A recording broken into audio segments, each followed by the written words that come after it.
When there's students coming in for their first interview, what should they be focusing on? I think less focus on kind of that technical pieces that are so historically told that's what they need, right? And really just letting their personality shine through.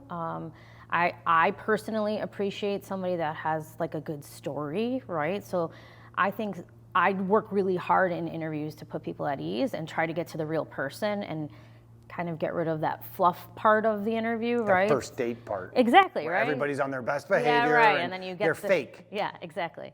So that would be my advice to a student is to kind of be themselves. And, also I think it goes a long way to do some research and kind of know who you're speaking to.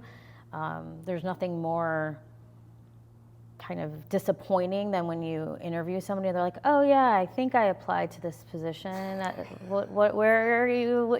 So I think kind of putting your best foot forward and being kind of thoughtful, I think, in what positions you're applying to and kind of knowing who you're speaking to, I think goes a long way as well. I'm also a big fan of the thank you at the end of an interview, whether that's, I think a handwritten card is a bit much at this point, but a nice email to thank somebody, I think still goes a long way from my perspective, at least. If somebody knows who they are and who you are and what the company is coming in, it gives you a little bit of an idea that they may be a good employee that does their research, that puts in the extra time, that's not just trying to have a quick job, get paid, and go home. Right, exactly. They want to add some value right. to what the company is. Yeah.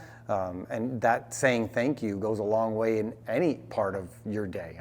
I agree, and I think that be also a good human. Well, I also think that goes the other way, right? I think saying thank you to our employees also goes a long way. I think when you talk about like total rewards, I think many times people assume that people only want more money or a raise or a bonus, and I'm a big proponent of small thank yous and letting people know that they're appreciated. So I think it kind of goes both ways. Yeah, and that's what both people want, right? Like nobody wants to work for a place that doesn't appreciate them. Exactly. And no business wants to hire people that doesn't appreciate the opportunity and what's going on.